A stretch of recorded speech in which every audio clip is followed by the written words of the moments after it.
Hello people, Jacob here, and today I just want to talk about my favourite superhero, Spider-Man. Spider-Man has been my favourite superhero for years. It's just so creative. The abilities of a spider with wacky villains, but then it gets so deep. Spider-Man movies and the comics are so deep with a really goofy premise. A man with the abilities of a spider. He isn't even a man. He's a pretty much child. He is a teenager in most iterations. And he's probably, at this point, Marvel's mascot. He surpassed the Fantastic Four in popularity really quickly.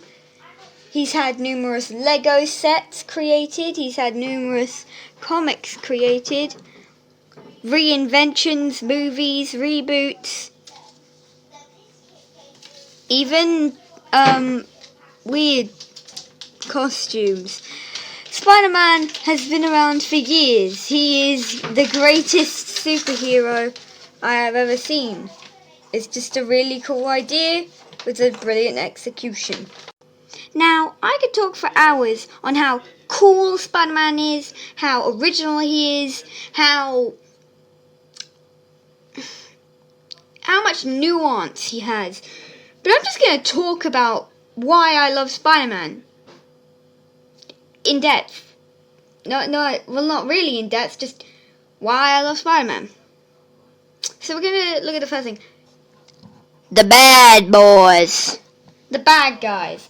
I literally have a bunch of Spider-Man villains laid out in front of me. You got Sandman, Molten Man, the Beetle, the Lizard,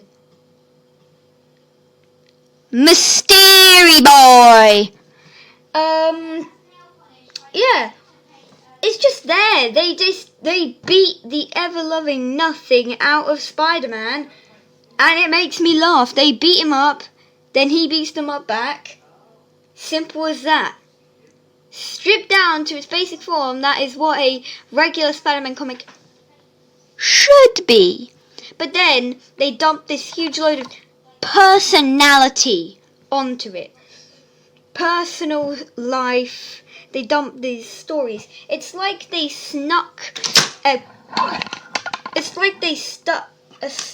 they perfectly snuck an indie film or just a simple love story into this big budget superhero action franchise.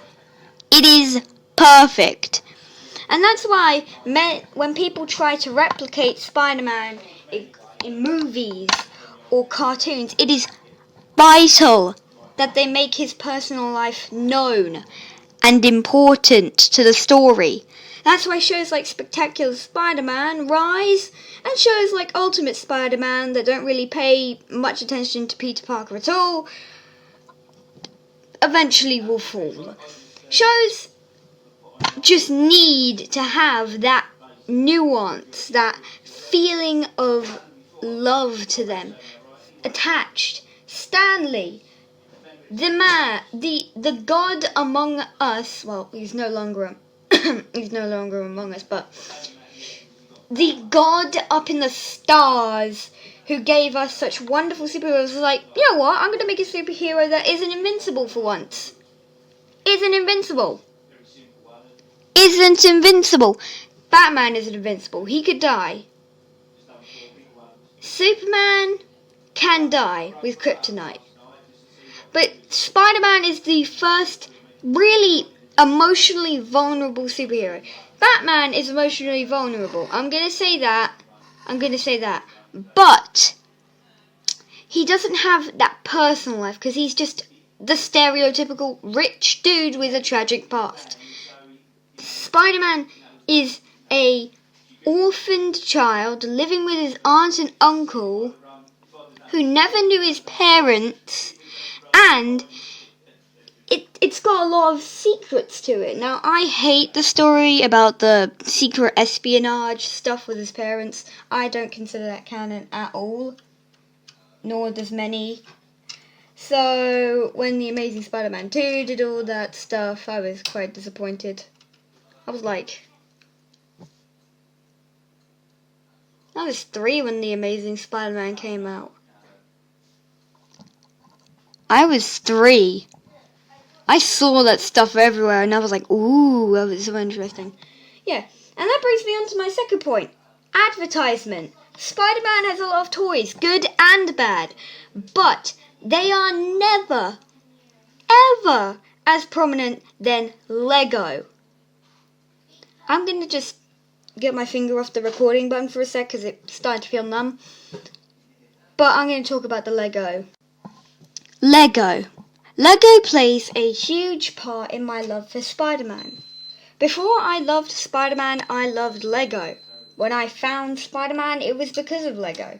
I saw a set, loved it, wanted it, cherished it, held it deep to my heart. I loved Marvel, I loved Iron Man, I loved a lot of things when I was really young. Same today. But I love a lot of things. Lots and lots of things. But Spider-Man was that first thing that just made me go, I want it so much. And when I got it, I was ecstatic.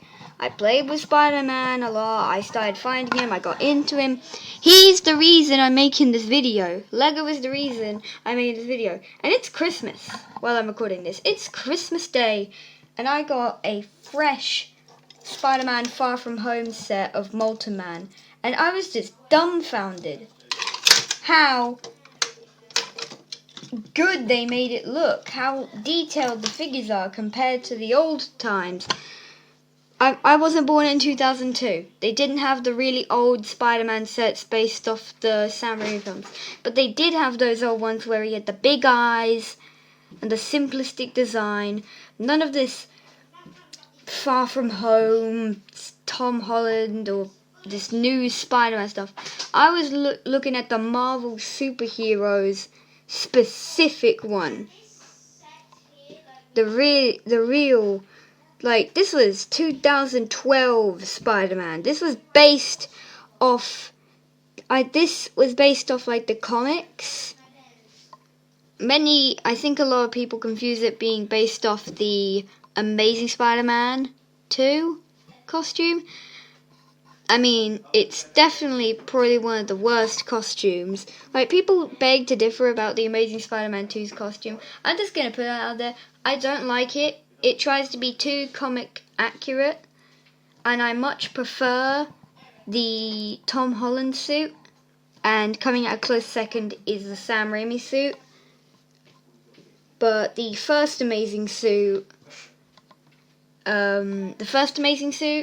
that was okay. But the bottom, at the very bottom, forget what I said about Tom Holland being the best Spider-Man, though. Obviously, it's Tobey Maguire.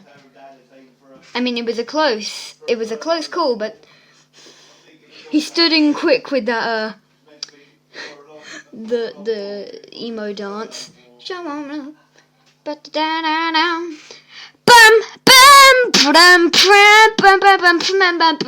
Sorry, beatboxing is cringy. Cringy.